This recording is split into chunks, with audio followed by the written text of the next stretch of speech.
It was just another ordinary day, until a child changed the course of a multinational corporation. Fluent in 7 languages and with courage in her eyes, she silenced the entire room. On that day, prejudice fell, and a new story began, right in front of everyone. If this story caught your interest, don't forget to subscribe to our channel and tell us what city you're watching from. Let's continue. The sun hadn't fully risen when Connie Sanchez crossed Fifth Avenue with hurried steps, holding her daughter's hand tightly. It was a typical Tuesday in April in New York City, with that damp chill that clung to the skin and left everything in a bit of a haze. The rumble of the first buses already echoed through the streets, and street vendors were starting to set up their carts on the sidewalks. Connie knew this routine well. For almost 10 years, she had made the same journey every day, leaving her small apartment in the South Bronx at 4:30 and the morning to arrive at work punctually at 6. But that morning, something was different. Beside her, with a worn-out backpack on her shoulders and a jacket too thin for the New York cold, walked Isabella, her 10-year-old daughter. The girl had large, observant eyes, always taking in everything around her with a silent curiosity that impressed anyone who stopped to notice. Her hair was pulled back in a simple ponytail, and she carried a hardcover notebook under her arm that had seen better days. The pages were creased, the spine held together with duct tape, but to Isabella, it was her most valuable treasure. The public school Isabella attended had closed temporarily. A structural problem with the roof, they said. Nothing serious, but enough to suspend classes for a whole week while the city sent a team of engineers to assess the risks. Connie had received the news the night before on a crumpled note her daughter brought home in her backpack. Sitting in the tiny kitchen of her apartment, under the dim light of the only working bulb, she tried to think of a solution. She had no family nearby. Her mother had passed away years ago, taken by an illness that consumed what little money they had. Her brother lived in another state, and Isabella's father had never acknowledged his paternity, disappearing before the girl was even born. Neighbors? They all worked. Some in jobs even farther away than hers, others on shifts that made it impossible to look after a child during the day.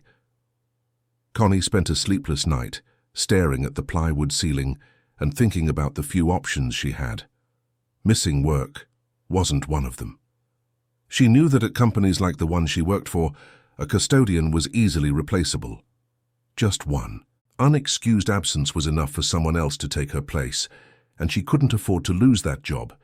It paid the rent, put food on the table, and allowed Isabella to have at least the basics. So, for the first time in 10 years, Connie made a decision that left a knot in her stomach. She would take her daughter to work. She would talk to her supervisor, explain the situation, and promise that Isabella would stay quiet, invisible, without bothering anyone. The girl was used to it. Since she was little, she had learned not to make noise, not to draw attention, to exist in spaces without taking up room. It was a sad lesson, but a necessary one for someone living on the margins of a world that rarely looked down. When they arrived at the Constellation Tower, a 25-story mirrored glass building that housed some of the city's most important companies, Connie's heart began to race.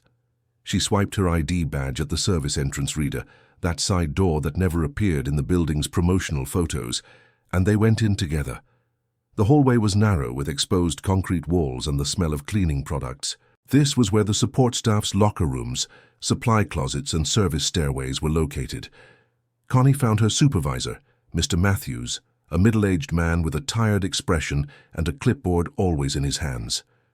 She explained the situation in a low voice, almost apologizing for her existence. She said the school had closed, that she had no one to leave the girl with, that it would only be for a few days. She promised Isabella wouldn't bother anyone, that she would stay quiet in the 12th floor break room, where Connie usually took a quick break between cleanings. Mr. Matthews looked at Isabella, who kept her head down, clutching the notebook to her chest. He sighed. It wasn't the first time he'd seen a situation like this. Many of the women who worked there faced similar dilemmas, balancing motherhood with the need to survive in a city that didn't forgive hesitation. He knew he should follow protocol, that children weren't allowed in the workplace, but he also knew what it would mean for Connie to lose this job. "All right, Connie," he said finally. But she stays in the break room away from the offices, and if anyone from management asks, "I didn't know anything about it." Connie thanked him with teary eyes and followed Isabella through the service corridors to the elevator that led to the upper floors. The 12th floor of the Constellation Tower housed the U.S. headquarters of Vanguard International, a financial consulting and investment firm that moved millions of dollars every day. It was a modern space, with imported marble floors, glass walls separating meeting rooms, and a privileged view of Fifth Avenue. Executives in tailored suits, assistants with salaries Connie wouldn't earn in 5 years, and interns who arrived in their own cars every morning worked there. Connie settled Isabella in the break room, a small but comfortable space with leather sofas, an Italian espresso machine, and a glass table where employees had their meals. It was too early for anyone to be there, so the girl found a discreet corner near the window and opened her worn-out notebook. "You stay here, sweetie," Connie said tenderly, stroking her daughter's hair.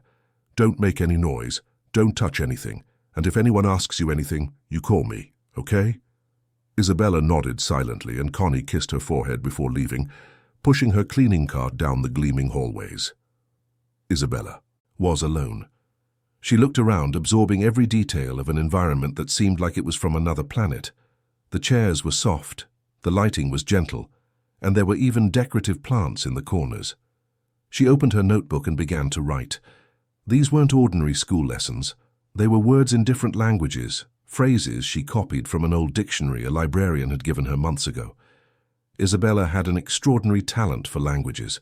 Since she was 6, when she discovered at the local public library that there were books in other languages, she fell in love with the idea that the world spoke in so many different ways.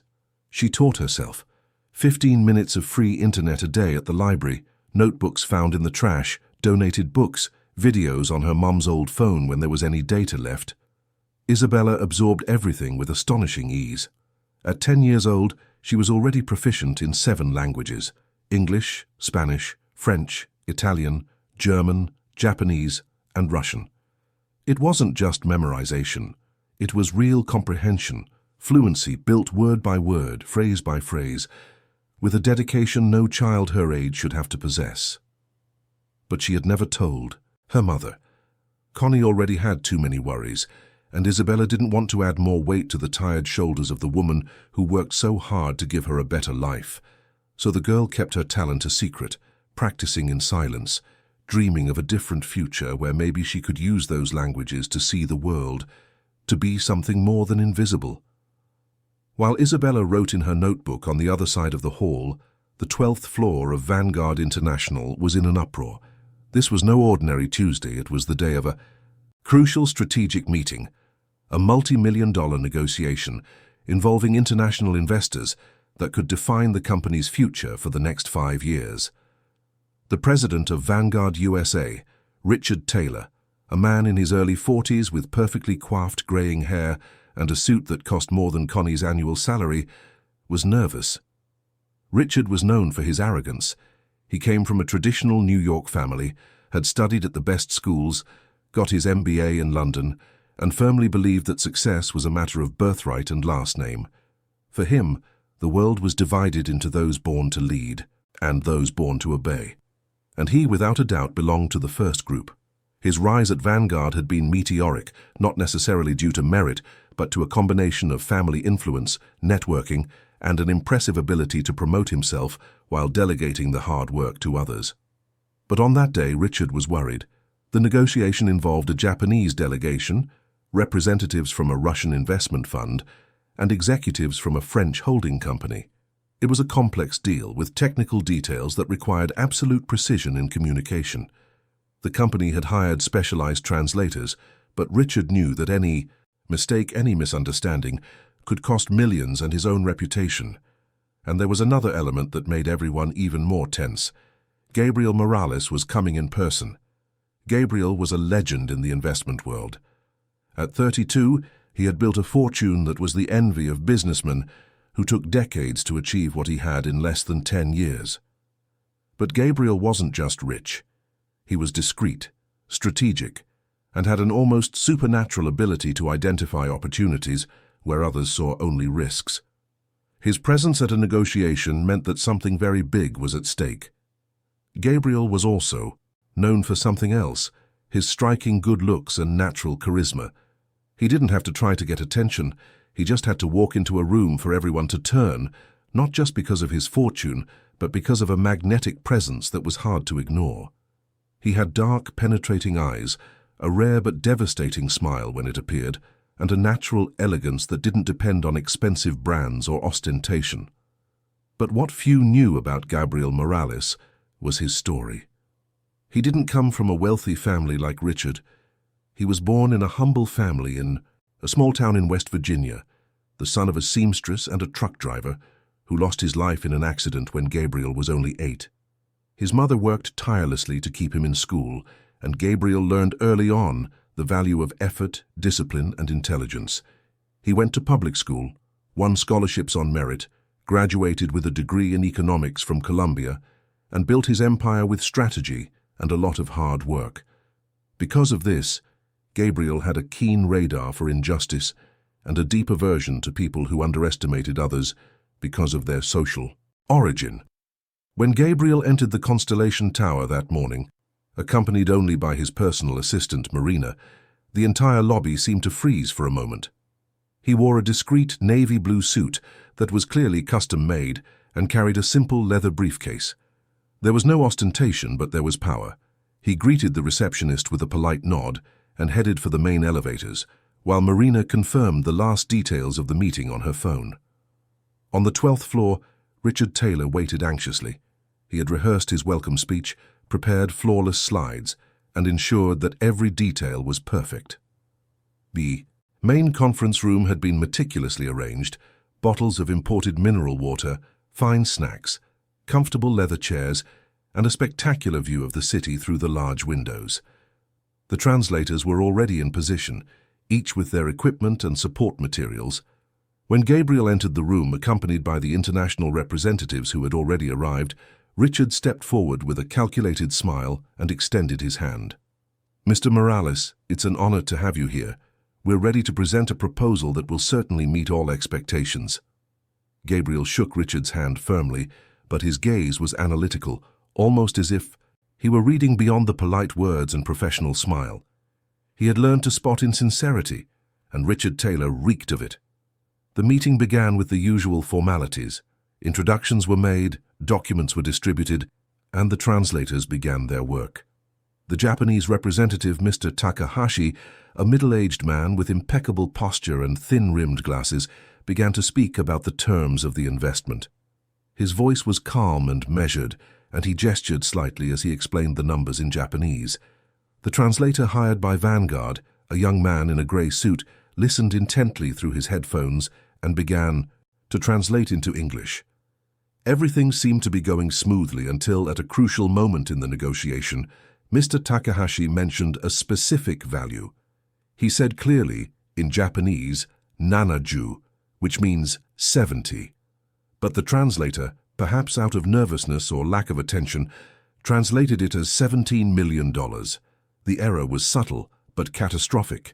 The difference between 17 and 70 million wasn't just numerical, it was structural. It completely changed the terms of the deal, the expected return, the necessary guarantees. Richard, who didn't speak Japanese, accepted the translation without question and began taking notes based on the wrong figure. The French and Russian executives also took their notes, not noticing the discrepancy. Only Gabriel seemed slightly uneasy, frowning and looking at the translator with an expression that suggested doubt. Mr. Takahashi noticed something strange in the reactions around the table. He repeated the number, this time more slowly, emphasizing each syllable. "nanaju." 70. But the translator, now clearly nervous and starting to sweat, stuck to his wrong translation, perhaps out of pride, perhaps out of fear of admitting his mistake in front of so many important people. The tension in the room began to rise. The Japanese representative looked confused. The French exchanged worried glances, and Gabriel watched everything in silence, his fingers drumming lightly on the table. It was at that moment, as the meeting headed towards a potentially disastrous impasse, that a soft but firm voice echoed from the hallway through the half-open door of the conference room. "Sumimasen, kore wa nana ju desu, ju nana janai." "Excuse me, it's 70, not 17. The silence that followed was absolute. Every head turned towards the door. Richard went pale. The translators looked at each other, confused. Gabriel rose from his chair, moving with the natural grace of someone accustomed to commanding situations, and walked to the door. When he opened it completely, he found Isabella standing there, clutching her worn-out notebook to her chest, her eyes wide as if she herself couldn't believe she had spoken out loud. The girl was frightened. She hadn't meant to interfere. She was just passing by in the hallway, coming back from the break room where she had been the whole time, when she heard the conversation through the ajar door. Isabella understood Japanese. She had taught herself, fascinated by the language's complex structure, the characters that looked like little works of art, the unique sound. And when she heard the translation error, something inside her couldn't stay silent. It was as if her body had reacted before her mind could stop it. Gabriel looked at the girl with an expression that mixed surprise and curiosity. He bent down slightly, getting to her eye level, and asked in a gentle tone that contrasted with the seriousness of the room, "Did you just speak Japanese?" Isabella nodded shyly, her fingers tightening their grip on the notebook. "How many languages do you speak?" Gabriel asked, genuinely interested. Isabella swallowed hard. Her voice came out as a tiny whisper. 7. English, Spanish, French, Italian, German, Russian, and Japanese. She listed each language as if she were reading a grocery list, not realizing the magnitude of what she was saying. Gabriel blinked, processing the information. He glanced over his shoulder into the conference room, where everyone was still silent, watching the scene with a mixture of shock and disbelief. Richard Taylor was the first to react, and his reaction was exactly what one would expect from someone like him. He shot up from his chair, nearly knocking it over, and marched to the door with his face red with anger. "What is this? Who is this child? How did she get in here?" His voice was loud, authoritarian, filled with indignation. He looked around, searching for someone to blame, and then he saw Connie running down the hall, her face pale with terror. Connie had heard her daughter's voice and her heart had stopped. She dropped everything she was doing and ran, imagining the worst. When she arrived and saw Isabella at the door of the conference room, surrounded by executives in suits, with the company's president visibly furious, she felt her legs go weak. "I'm so sorry," she said, her voice trembling. "She's my daughter. Her school closed today. I had no one to leave her with. I promised she wasn't going to bother anyone." The words tumbled out, laden with fear and desperation. Richard pointed an accusing finger at Connie. "This is unacceptable. You brought a child into the workplace without authorization, and on top of that, she barges into a confidential meeting." Gabriel raised a hand, signaling for silence. His voice was calm, but there was a firmness in it that made Richard hesitate. "Wait." He looked at Isabella again. "You said you speak 7 languages. Can you show us?" Isabella looked at her mother, who was on the verge of tears, and then at Gabriel. There was something in his eyes that made her feel that maybe, just maybe, she wouldn't be judged in that moment. She nodded. Gabriel opened the door completely and made an inviting gesture. "Come in. Show us what you can do." Isabella entered the conference room with hesitant steps, still holding her worn-out notebook as if it were a shield. Her eyes quickly scanned the room, taking in every detail. The long, fine wood table, the leather chairs, the serious faces watching her with a mixture of curiosity and suspicion. Connie stood at the door, her hands clasped in front of her, praying silently that this wouldn't end with her losing her job. Gabriel Morales pulled out a chair and gestured gently for Isabella to sit. She obeyed, placing the notebook on the table carefully, as if afraid it would fall apart at the slightest rough touch. Mr. Takahashi, the Japanese representative, leaned forward slightly, his eyes wide with genuine interest. The French and Russian executives exchanged intrigued glances, and Richard Taylor remained standing, arms crossed, with an expression that made it clear he considered the whole thing a ridiculous farce. Gabriel sat down next to Isabella, his posture relaxed but attentive. He had a rare ability to make people feel at ease, even in high-pressure situations. "It's okay, Isabella," he said softly, having read the girl's name on the embroidery of her backpack. "You don't have to be afraid. I just want you to show us what you know. Can you start with French?" Isabella took a deep breath. Her voice, which had been a timid whisper, gained a little more firmness as she began to speak in French. "Je m'appelle Isabella," she began, and her voice took on the characteristic musicalité of the language. "J'apprends les langues parce que je crois que les mots peuvent construire des ponts entre les gens. Chaque langue est une fenêtre vers une culture différente, et je veux voir le monde à travers toutes ces fenêtres. I learn languages because I believe words can build bridges between people. Each language is a window to a different culture, and I want to see the world through all those windows." Madame Dubois, the French executive, brought a hand to her chest, visibly moved. "Incroyable," she murmured. "Incredible." Monsieur Laurent nodded in agreement, his eyes shining with an admiration he didn't try to hide. He had interviewed hundreds of candidates for positions in his company over the years, many of them with expensive degrees and elite schooling, but he had never seen a talent as pure and genuine as what he was witnessing now. The Russian representative, Viktor Volkov, a tall, imposing man with a thick accent even when speaking English, decided to test Isabella.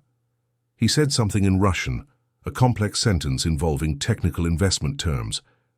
Isabella listened intently, processing each word, and then responded in the same language. Her Russian pronunciation was impressive, capturing even the subtlest inflections that made the language so challenging. Victor leaned back in his chair, a rare smile appearing on his normally serious face. "Ona genie," he said to Gabriel. "She's a genius." Gabriel smiled back, but his gaze was fixed on Isabella, as if he were seeing something beyond linguistic talent. He saw determination, effort, a quiet strength that is only born from fighting for every achievement. Mr. Takahashi asked for permission and spoke directly to Isabella in Japanese, a series of phrases that tested not only vocabulary, but also cultural understanding and adaptability. Isabella responded with the same fluency, explaining in Japanese how she had fallen in love with the language after finding an old manga in a donation box at the library. She described how the language's structure, so different from English, had opened her mind to new ways of thinking and expressing ideas. Mr. Takahashi gave a respectful bow towards Isabella. "Anata wa totemo subarashi kodomo desu," he said with sincerity. "You are an extraordinary child."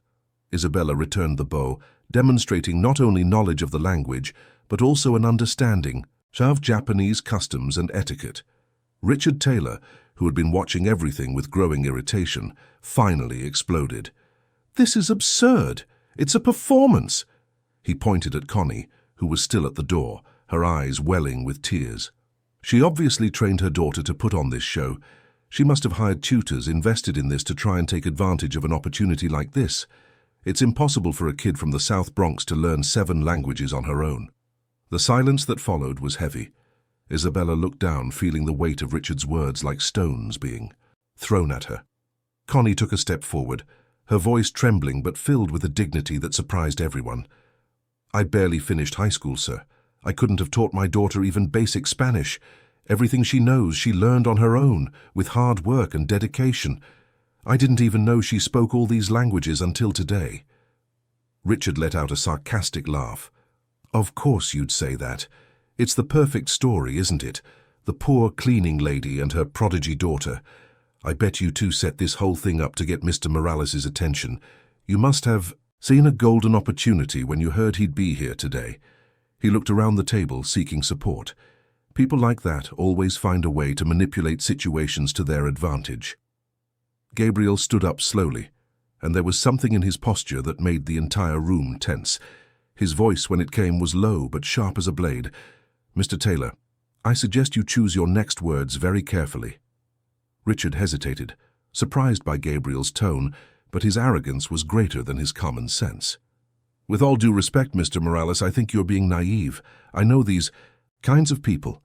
They always find an angle, always have a sob story ready to exploit the goodwill of others." Gabriel walked until he was face to face with Richard. "These kinds of people?" He repeated the words with a dangerous calm.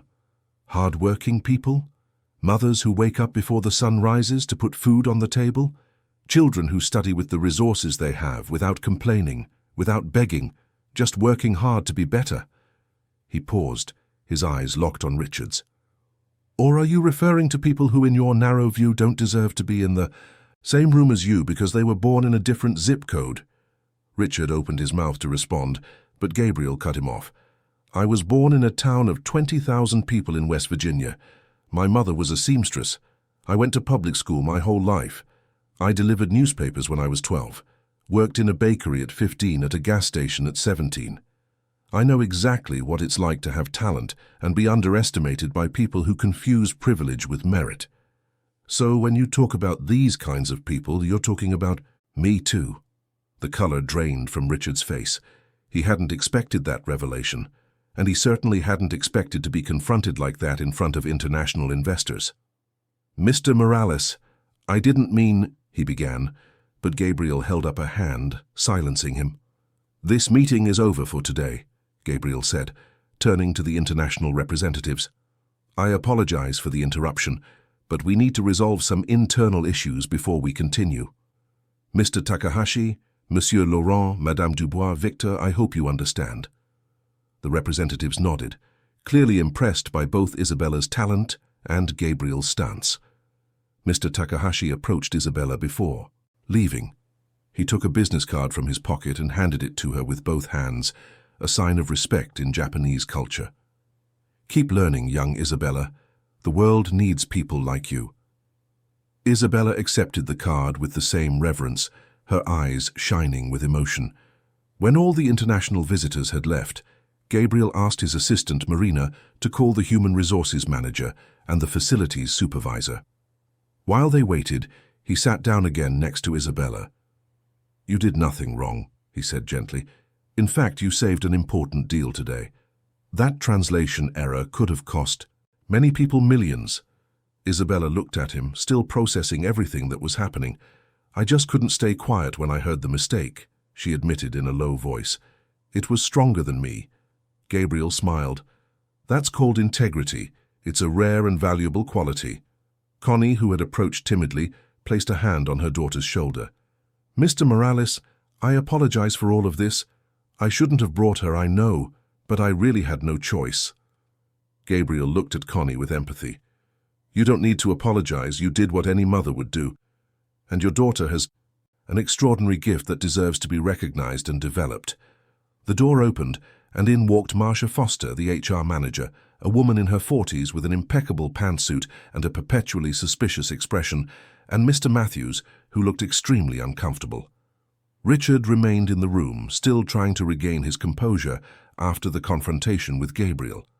Marcia looked at Connie with a mixture of disdain and poorly concealed irritation. Connie, this is a serious violation of company policy. Children are not permitted in the workplace under any circumstances. You signed an agreement when you were hired. Connie lowered her head. I know, ma'am. I know I was wrong. My daughter's school closed temporarily and I had no one to leave her with. It was just for today. I promise it won't happen again. Marcia crossed her arms. That's no excuse. You put the company at risk. This child invaded a confidential meeting, was exposed to sensitive information. Richard seized the opportunity. And on top of that, she caused a scandal in front of international investors. This is unacceptable. Gabriel, who had remained silent, finally spoke. With all due respect, Ms. Foster, I was in that meeting. There was no invasion. The door was ajar, and Isabella happened to overhear an incorrect translation that was about to compromise a $70 million deal. She had the courage and integrity to correct the error. If anyone put this company at risk today, it was the incompetent translator you hired. Marcia hesitated, clearly not expecting Gabriel to defend the custodian and her daughter. But Mr. Morales, she brought a child into the workplace. That's against the rules.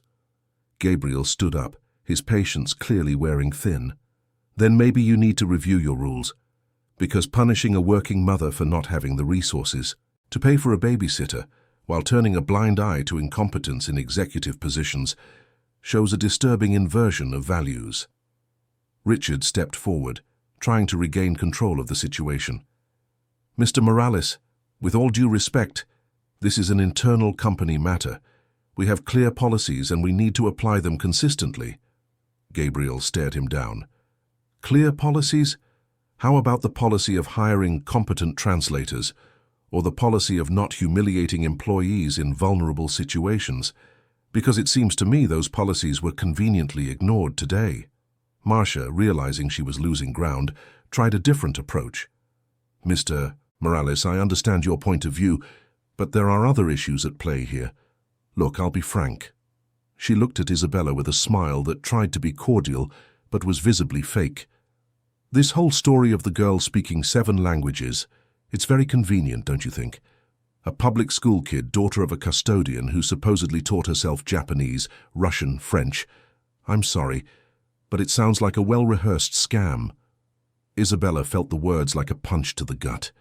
She clutched the notebook to her chest and tears began to well up in her eyes. Connie stepped forward, her voice trembling with anger and pain. "How dare you? My daughter is not a scammer. She studies every day at the library. She's dedicated. She dreams.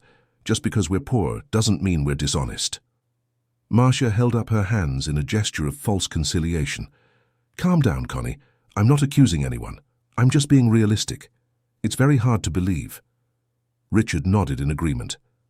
"Exactly. It's impossible. A poor child doesn't have access to the resources to learn 7 languages. She was probably trained to memorize a few phrases to impress people. It's an old trick." Gabriel felt anger rising within him, but he controlled it. He had learned over the years that anger without strategy was useless. He took out his phone and dialed Marina, who was waiting outside. "Marina, I need you to make some calls." He began to dictate a list of instructions, and Marina took them down efficiently. Meanwhile, Isabella stared at the floor, feeling small and exposed. All those words, all those accusations, made her question whether she should have remained silent. Maybe it was better to be invisible than to be seen like this, with suspicion and disdain. Connie knelt beside her daughter, hugging her tightly. "Don't listen to them, sweetie. We know who you are. We know how incredible you are." Gabriel put his phone away and turned to Marcia and Richard. "You want proof? I'll give you proof. Marina is contacting the public library in the South Bronx, Isabella's school, her teachers, the librarian. In 48 hours, you will have a complete dossier on her journey. And when all the false accusations you've made today are proven wrong, I expect you to have the decency to apologize." Marcia opened her mouth to protest, but Gabriel cut her off. "And in the meantime, Connie will not be suspended, punished, or harmed in any way. She will continue to work as usual, with her full salary, and any attempt at retaliation will be treated as a personal matter with me." He looked directly at Richard. "Is that clear?" Richard knew he had no choice. Gabriel Morales wasn't just an important investor. He was someone whose displeasure could mean the ruin of Vanguard International. He nodded, albeit reluctantly. "Perfectly clear, Mr. Morales." Gabriel turned to Connie and Isabella. "You two can go home for the rest of the day. Consider it a paid day off. And Isabella," he placed a hand gently on the girl's head, "you did nothing wrong. In fact, you did everything right. Don't let anyone make you doubt that." Isabella looked up at him, her eyes still moist, but there was something else in her gaze now. There was hope. Connie thanked him repeatedly, her voice thick with emotion, and the two of them left the conference room, walking down hallways that suddenly seemed different, less oppressive. When they were alone, Gabriel turned to Richard and Marcia. "Now we're going to have a very serious conversation about how this company treats its employees, and about how people in positions of power use that power." He sat down, crossed his legs, and faced them with an expression that allowed for no evasion. "I have the rest of the afternoon free, so I suggest you prepare for a long talk." Outside the building, Connie and Isabella walked down Fifth Avenue hand in hand. The midday sun lit up the city, and the flow of people, cars and buses continued as always. But for them, something had changed. Isabella looked at her mother. "Mom, am I going to lose my school scholarship because of this?" Connie squeezed her daughter's hand. "No, sweetie, you're not going to lose anything. And you know why? Because you're talented, hard-working, and you deserve every opportunity in the world, no matter what they say." But as they walked towards the bus stop, neither of them imagined that the coming days would bring even greater challenges, and that the morning's display of talent was just the beginning of a journey that would change their lives forever. The next 2 days were an emotional roller coaster for Connie and Isabella. Marina, Gabriel's assistant, worked tirelessly, making calls, visiting locations and talking to the people who were part of Isabella's quiet routine. What she discovered was even more impressive than Gabriel had imagined. The librarian at the South Bronx branch, Miss Lucy, a 60-year-old woman with reading glasses hanging around her neck and a deep love for books, welcomed Marina with fresh coffee and a warm smile. When asked about Isabella Sanchez, her eyes immediately lit up. "That girl is a miracle," she said with conviction. "She's been coming here every day since she was 6. Always with the same notebook, always with the same dedication. I'd see her using her 15 minutes of free internet, and when the time was up she wouldn't complain. She'd just pick up a book and keep studying." Miss Lucy led Marina to a shelf in the back of the library where there were books in various languages, mostly old donations that no one else checked out. "These books were just collecting dust before Isabella discovered them," she explained. She started with a tattered English-Spanish dictionary, then found a French grammar book someone had donated. "I saw when she discovered that old manga in Japanese and was fascinated. She would copy the characters, try to understand the structure. It was like watching someone decipher a secret code." "And on Saturdays," Marina asked, "did she really teach other children?" Miss Lucy nodded with pride. "Under the tree out there, I'd watch from the window. She used cardboard boxes as a blackboard, teaching the alphabet, simple words in English. There were always 5 or 6 kids sitting on the ground, looking at her like she was a real teacher. And you know the most beautiful part? She never charged a thing. She did it because she loved it, because she wanted to share what she was learning." Marina took notes on everything, recorded testimonials, and took pictures of the notebooks Miss Lucy had kept as proof of Isabella's progress over the years. The computer usage logs clearly showed the 15 minutes a day, always at the same time, always accessing free educational websites, lesson videos, and language apps. There was nothing to suggest any kind of elaborate preparation or professional training. It was pure effort, natural talent, and a determination that bordered on supernatural in such a young child. At the public school, the principal, Ms. Thompson, confirmed everything. "Isabella is an exceptional student. Always has been. Straight A's in every subject, impeccable behavior, and an insatiable curiosity. The teachers always commented that she asked questions beyond her grade level, that she seemed to have a thirst for learning, but she never showed off, was never arrogant. On the contrary, she always helped classmates who were struggling." One of Isabella's teachers, Mr. Peterson, who taught English, told Marina a story that moved her deeply. "One day I was explaining subjunctive verbs, and Isabella raised her hand. She asked if other languages also had a subjunctive mood, and how it worked.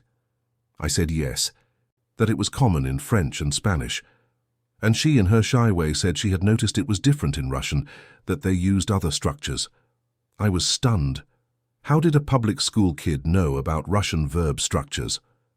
Marina compiled everything into a comprehensive dossier: video testimonials, library records, school transcripts, photos of Isabella's notebooks, all impeccably organized.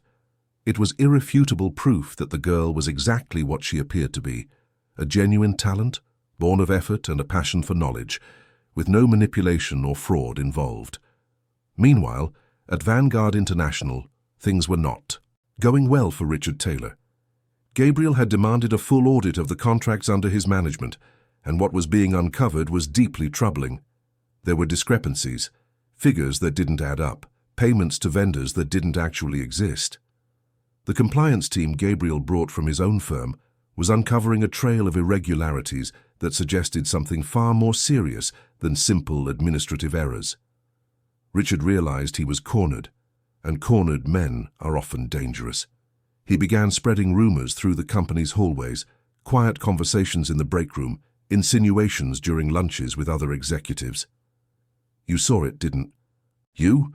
The cleaning lady set the whole thing up to seduce Morales, Trained her daughter for months, waited for the perfect opportunity. Poor people always find a way to manipulate the rich. It's the oldest story in the world. The rumors spread like wildfire. Employees who had never bothered to look at Connie before now watched her with suspicion. Whispers followed her down the halls. She pretended not to hear, kept her head down, and continued her work. But every word was like a small stab to her heart. For Isabella, things were also about to get much harder. When Gabriel discovered her talent, he didn't just want to prove its authenticity. He wanted to give the girl the opportunity she deserved. Through his contacts, he secured a full scholarship for her at St. Clair's Preparatory Academy, one of the most prestigious educational institutions in New York.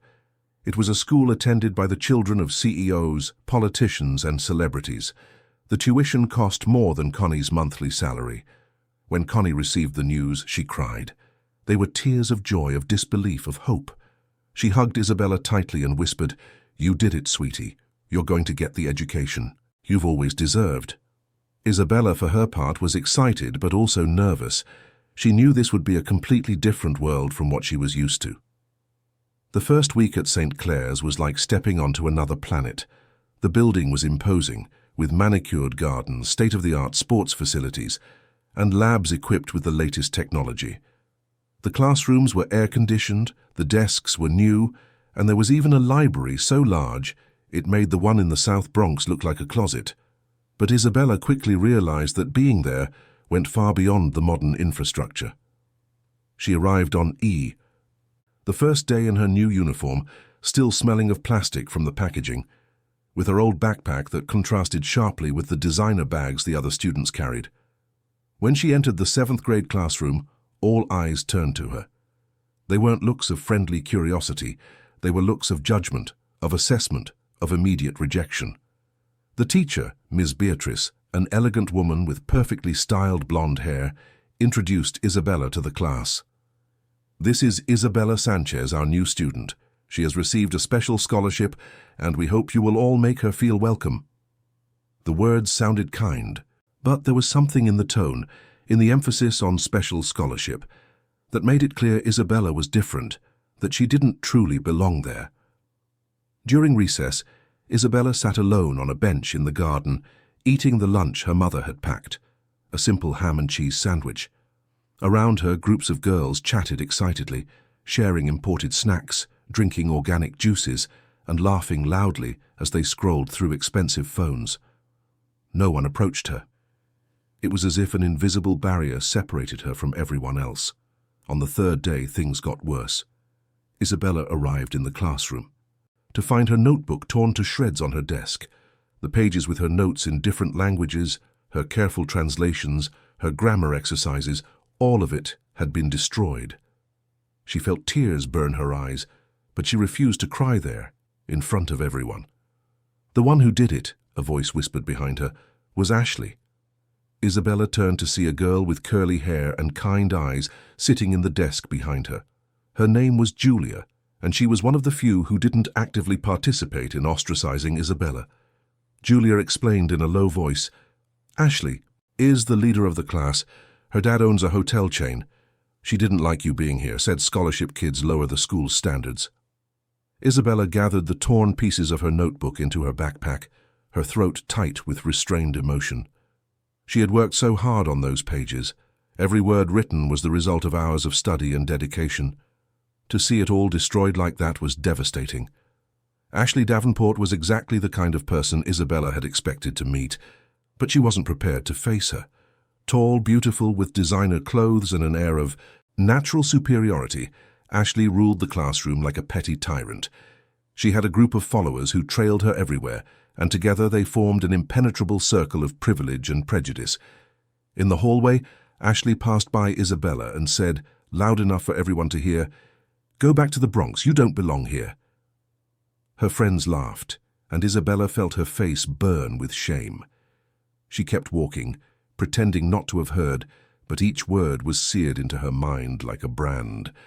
The following weeks were a silent hell. Isabella was ignored by teachers when she raised her hand to answer questions. Her tests, even when perfect, came back with subtly disparaging comments.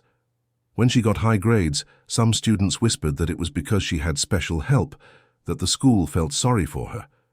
When she made a small mistake, it was immediately pointed out as proof that she wasn't good enough to be there. One day, during English class, the teacher, Miss Margaret, who had studied in England and made sure everyone knew it, was correcting pronunciation. When it was Isabella's turn to read a text, she did so with flawless, unaccented fluency and natural intonation. The room fell silent. Miss Margaret frowned. "That's not quite right," she said, though it was. "You need to work on your pronunciation." Isabella started to say she was correct, but the teacher cut her off. "I studied in London, dear. I know what I'm talking about." Julia, who had become a sort of silent ally to Isabella, discreetly rolled her eyes. After class, she found Isabella in the bathroom, splashing water on her face to hide her tears. "She's wrong, you know," Julia said gently. "Your pronunciation is perfect, better than hers, actually." Isabella gave a sad smile. "It doesn't matter how hard I try. To them, I'll always be the girl from the Bronx who shouldn't be here." Things came to a head when Isabella decided to participate in a public speaking competition the school was organizing. Students were to present a 5-minute speech on a topic of their choice. Isabella spent weeks preparing, writing and rewriting, practicing in front of the mirror. She decided to speak about the importance of education as a tool for social transformation. On the day of the presentation, when it was her turn to take the stage in the school auditorium, she took a deep breath and began. Her voice was steady, her words well chosen. She spoke about how education had changed her life, about the power of knowledge, about the responsibility they all had to make education accessible. It was a beautiful, sincere speech, filled with genuine emotion. But when she finished, the silence in the auditorium was awkward. A few scattered claps, more out of politeness than admiration. Ashley and her group didn't even bother to hide their contempt. Isabella left the stage feeling like she had failed, that no matter how hard she tried, she would never be accepted there. That night, sitting in the small kitchen of her apartment, Isabella looked at her mother with tears streaming down her face. "I can't take it anymore, Mom. I tried. I really tried. But they're never going to accept me. They hate me just because I'm different, just because I come from a place they despise." Connie sat down next to her daughter, her heart breaking at her suffering. Connie was exhausted too. The rumors at work, the suspicious glances, the constant feeling that everyone was waiting for her to make a mistake, to confirm their suspicions. She had lost weight, wasn't sleeping well, and felt a constant pressure in her chest. "Then we'll quit," she said finally, her voice tired. "If it's making you suffer like this, we'll quit, sweetie. There's no shame in going back to your old school." Isabella hugged her mother, and they cried together, exhausted from fighting against a world that seemed determined to keep them in the place it had assigned them. It was a bitter defeat, but it felt inevitable. The next morning, Connie called the office at St. Clair's Preparatory Academy and informed them that Isabella would not be returning. It was done. The decision had been made. But what they didn't know was that Gabriel Morales was about to change everything once again. Marina had delivered the complete dossier to Gabriel 2 days earlier. He spent hours reading every testimony, looking at every photo, processing every piece of evidence. Isabella's story was even more impressive when seen in its entirety. It wasn't just talent. It was resilience. It was determination. It was a force of will that defied all odds. Gabriel had also received information about the difficulties Isabella was facing at St. Clair's. He had contacts everywhere, including among the parents of students at the school, and the reports that reached him made him furious. Bullying, discrimination, negligent teachers, all confirmed by multiple sources. And then there was the audit at Vanguard International. What had started as a routine investigation had turned into something much bigger. Richard Taylor wasn't just arrogant and prejudiced, he was corrupt. Gabriel's team had uncovered the embezzlement of millions of dollars over 3 years. Overpriced contracts, undeclared commissions, shell companies. It was an elaborate scheme, and Richard was the mastermind behind it all. Gabriel scheduled an urgent meeting at Vanguard International. All executives were summoned, as were the international representatives who had witnessed the incident with Isabella. The conference room was full when he arrived, carrying a leather briefcase and a serious expression that made even the most seasoned executives nervous. But there was something else. Gabriel had asked Marina to do one more thing, to contact Connie and Isabella and invite them to the meeting. When Marina called, Connie hesitated. She was tired, hurt, ready to give up. But there was something in Marina's voice, an urgency, a hope that made her accept. Mother and daughter got dressed in their best clothes. Connie's simple dress, washed so many times the colors had faded. Isabella's school uniform, which she would probably never wear again. They took 2 buses and a subway, arriving at the Constellation Tower in the middle of the afternoon. When they entered the building, this time through the main entrance and not the service door, Connie felt a knot in her stomach. Isabella held her hand tightly. They were greeted by Marina, who took them directly to the 25th floor, where the building's main auditorium was located. When the auditorium doors opened, Connie and Isabella stopped, stunned. The room was packed. All the executives from Vanguard International were there, the international delegations too. Dozens of people, all standing, all turned towards the door where they stood. Gabriel was on the stage, in front of a microphone. When he saw Connie and Isabella, he smiled. That rare but devastating smile that completely transformed his face. "Connie, Isabella, please come in. We have a lot to resolve today." Isabella looked at her mother, confused and scared. "What's happening?" Connie squeezed her daughter's hand. "I don't know, sweetie, but I think we're about to find out." They walked down the central aisle of the auditorium, feeling the weight of dozens of eyes on them. Richard was there in the corner, with an expression of barely contained rage. Marcia was there too, visibly uncomfortable. And at the center of it all, Gabriel Morales, standing on the stage, waiting patiently for them to reach the front. When Connie and Isabella finally got close to the stage, Gabriel came down and approached them. He knelt to Isabella's height and said softly, "Do you trust me?" Isabella, her eyes wide, nodded. "Then," he continued, standing up again, "I need you to do something very important today. And the whole world needs to see it." Gabriel returned to the stage and adjusted the microphone. The auditorium was in absolute silence, the kind of silence charged with expectation that makes the air feel heavier. Connie and Isabella remained standing near the stage, still not fully understanding what was about to happen. Marina had placed a comfortable chair for Connie and another for Isabella, but the girl preferred to stand, her fingers intertwined in front of her, her heart beating so hard she was sure everyone could hear it. Gabriel began to speak, his calm but authoritative voice echoing through the speakers. "Good afternoon, everyone. Thank you for being here. I know this summons was unusual, but what we are going to address today is of extreme importance for the future of this company, and more importantly, for the future of 2 very special people." He paused, his eyes scanning the audience. "A few days ago, we witnessed something extraordinary in this building. A 10-year-old child corrected a critical translation error that would have cost all parties involved in an international negotiation millions of dollars.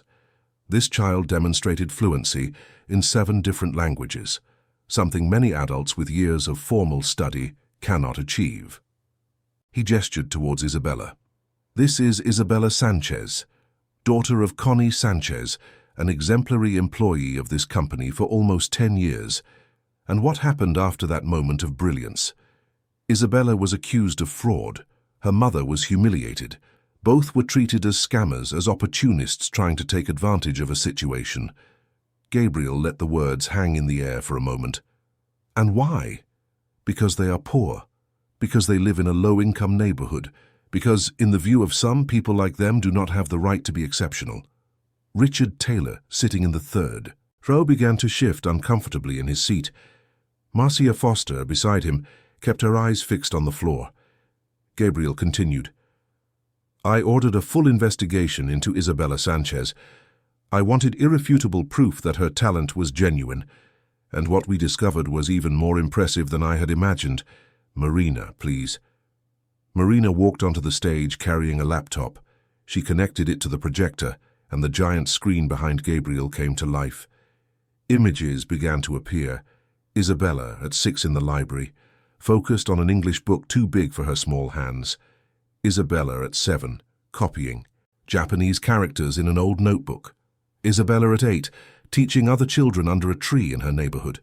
Each photo was accompanied by captions with dates and context. Next, videos began to play. Ms. Lucy, the librarian, speaking emotionally about the years she watched Isabella develop. The teachers from her public school, one by one, giving their testimonials about the extraordinary student who always stood out not because of privilege, but because of effort. There were computer records showing the 15 minutes a day Isabella used at the library, always accessing educational content. There were copies of her notebooks over the years showing the natural progression of someone who was genuinely learning, making mistakes, correcting them, evolving. The auditorium watched in silence. Some people were visibly moved. Mr. Takahashi, the Japanese representative, discreetly wiped his eyes with a handkerchief. Monsieur Laurent and Madame Dubois held each other's hands, clearly touched. Viktor Volkov, the Russian, had his arms crossed but a soft smile on his face. Gabriel let the last video finish before continuing. 15 minutes of internet a day. Donated books. An old dictionary found in the trash. This is what Isabella used to build a knowledge base that rivals that of experts trained at expensive universities. He pointed to the screen where Isabella's school transcript now appeared, with perfect grades in every subject. This girl has never gotten a grade below an A in her entire school life. She helped classmates who were struggling. She participated in every activity. And she did all of this while her mother worked tirelessly to put food on the table. He paused, letting the information sink in. But what happened when we gave Isabella the opportunity she deserved? When we enrolled her in a top-tier school? He changed the slide, and now photos of Isabella's torn notebooks appeared, screenshots of cruel messages in student group chats, reports from teachers who purposely ignored her. She was tormented, humiliated, rejected, not because she lacked ability, but because she had the audacity to come from a place some consider inferior. The audience began to murmur. Connie, who had managed to stay relatively composed until then, felt tears stream freely down her face. Isabella was pale, reliving every painful moment those images brought back. Gabriel continued, his voice now laced with controlled anger. And while Isabella was suffering, while her mother was the target of malicious rumors, what was happening behind the scenes at this company? He changed the slide again. This time, documents, spreadsheets, and contracts appeared. While we were judging an innocent child, a man in a position of power was embezzling millions of dollars from this company's coffers. Richard Taylor went ashen. He tried to stand up, but Gabriel raised a hand. "Sit down, Mr. Taylor. You'll want to hear this." The screen showed a sequence of suspicious transactions, overpriced contracts with companies that had no real employees, commissions paid to offshore accounts, forged invoices. It was a clear trail of corruption that stretched back 3 years. This audit was conducted by one of the most respected firms in the country, Gabriel explained. Every number was verified, every document authenticated, and what we discovered was an embezzlement scheme totaling, to date, $23 million. Richard stood up again, this time ignoring Gabriel's command. "This is a farce, a setup to destroy me. You're doing this because I questioned that girl." Gabriel stared at him with a coldness that made Richard take a step back. "I'm doing this because you are corrupt, prejudiced, and represent everything that is wrong with the corporate world. You stole from this company. You humiliated employees, you spread lies, and you still have the audacity to play the victim." He gestured to the security guards positioned at the doors. "Mr. Taylor, you are fired for cause.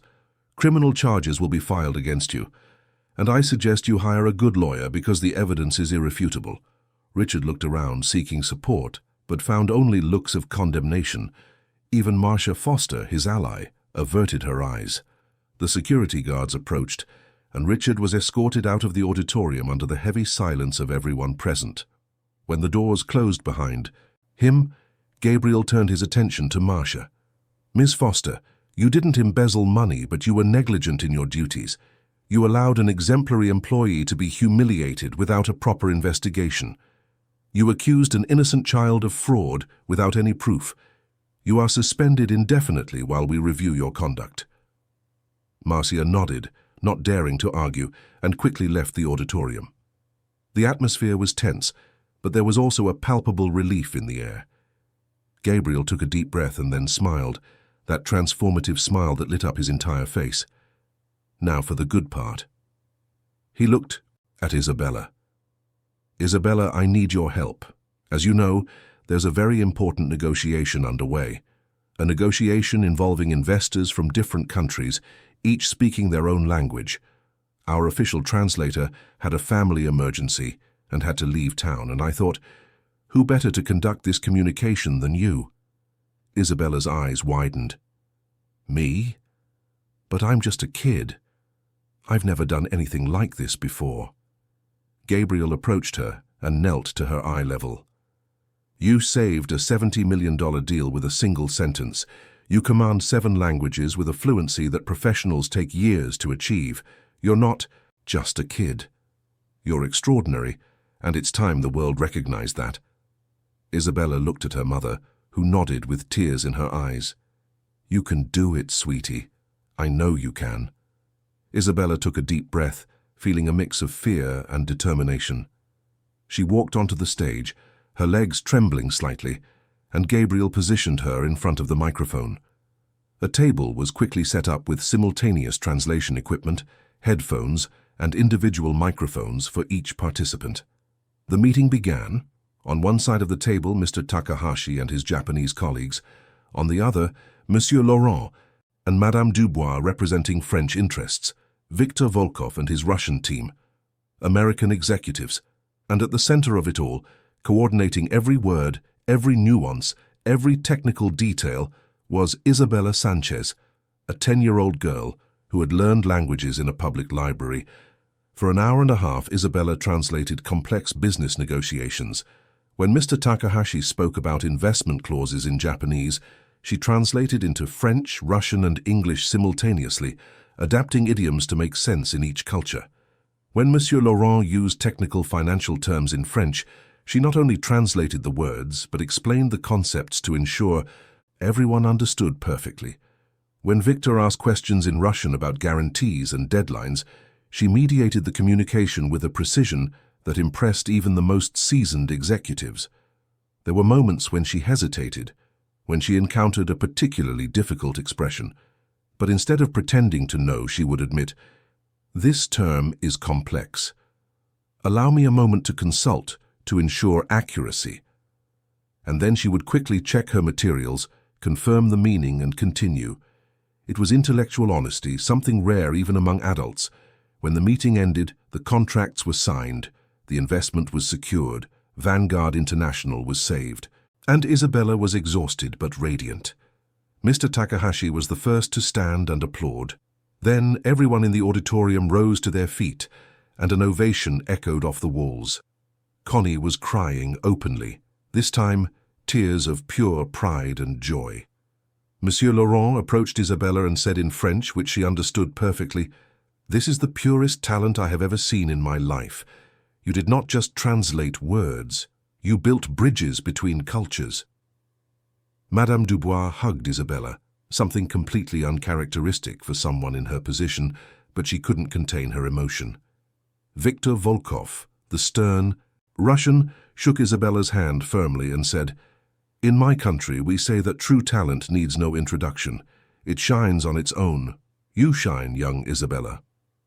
Gabriel called for silence again. "We're not finished yet."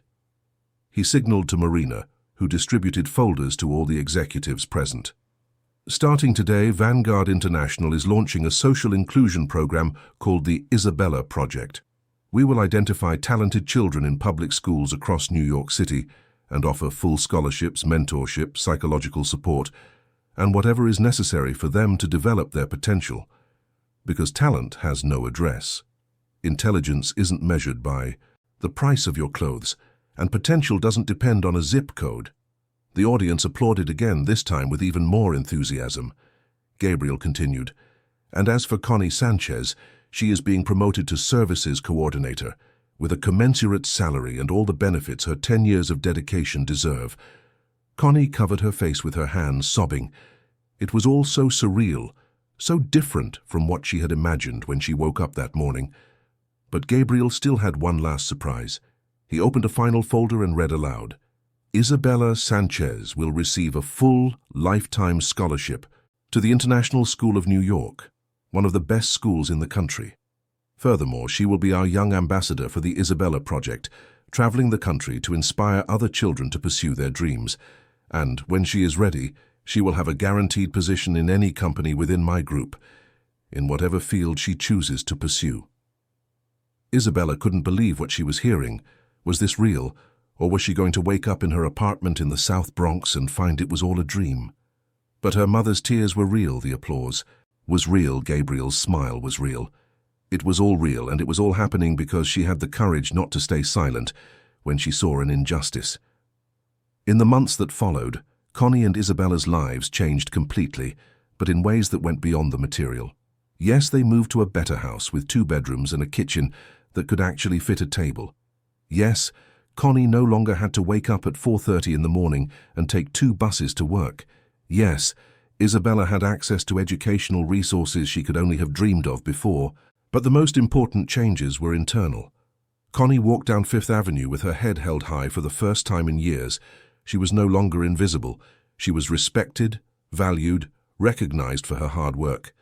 Isabella, in turn, discovered that there was a whole world of people who admired her talent, who wanted to learn from her, who saw her not as someone inferior, but as someone inspiring. The International School of New York was different from St. Clair's. There, diversity was celebrated, not just tolerated. Isabella made real friends, had teachers who challenged her intellect instead of underestimating it, and discovered that being different wasn't a weakness but a strength. The Isabella Project became a resounding success. In its first year, it identified and supported 50 talented children from underserved communities in New York. In its second year, it expanded to other major cities. In its third year, it had branches in 10 states. Hundreds of children who, like Isabella, had talent but lacked opportunity, now had both. Isabella traveled to public schools all over the country, telling her story, encouraging children to never give up on their dreams. She spoke to teachers about how to identify hidden talents. She talked to parents about the importance of supporting their children even when resources were scarce. And everywhere she went, she carried the same worn-out notebook that had been torn at St. Clair's. She had taped it back together, page by page, and kept it as a reminder that scars could be transformed into symbols of overcoming adversity.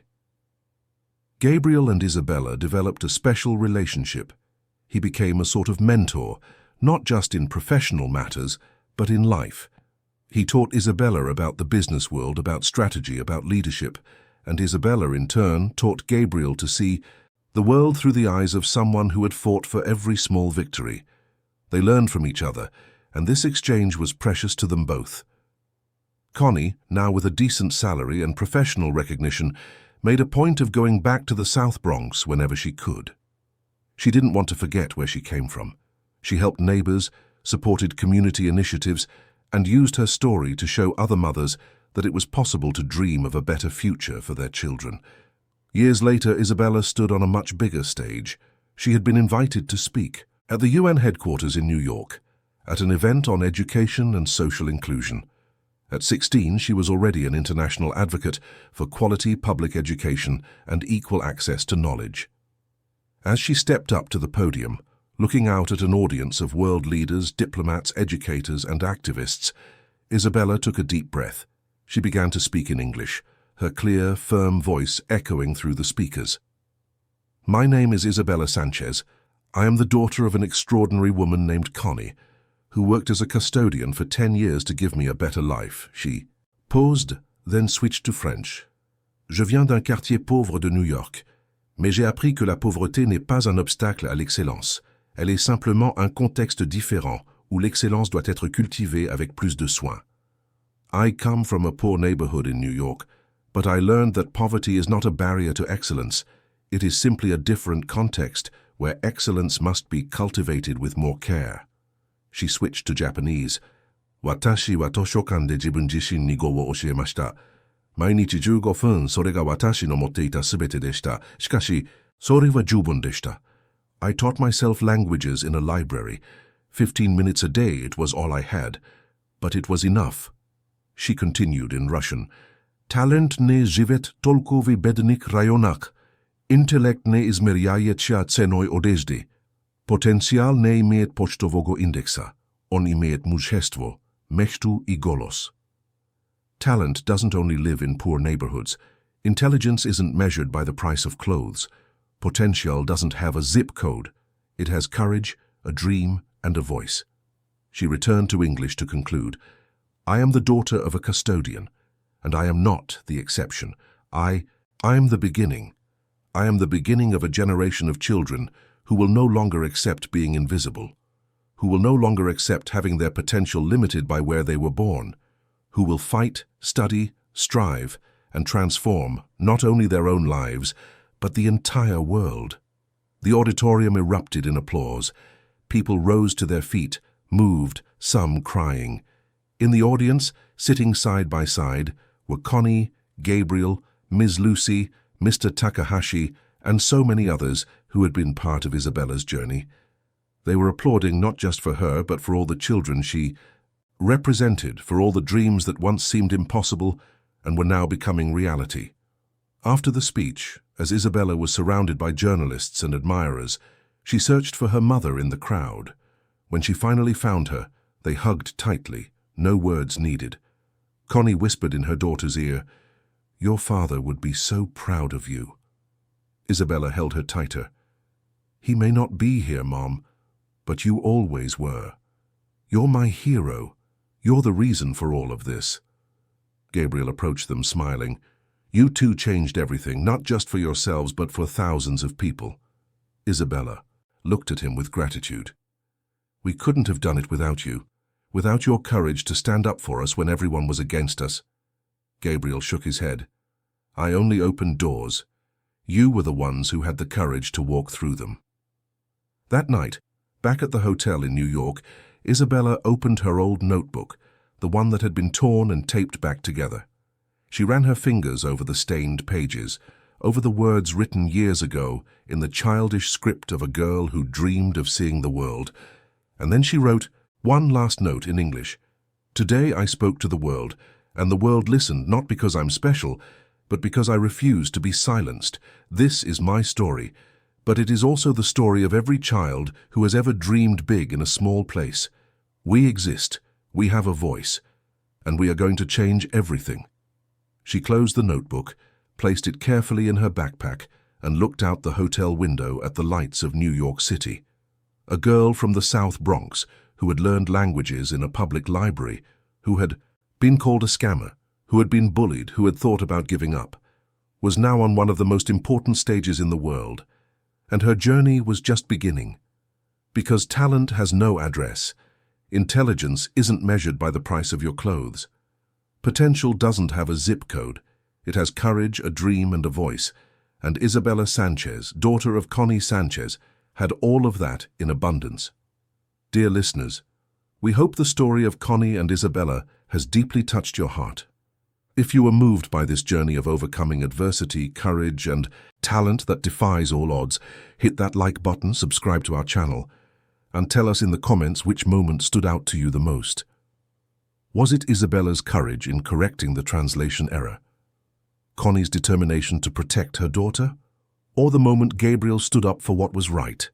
Every day we bring you intense stories like this one, revealing the deepest side of the human soul and reminding us that every person carries extraordinary potential within them, regardless of where they were born or the difficulties they face. We'll see you in the next episode with another story that will stir your emotions and make you reflect on the world around us.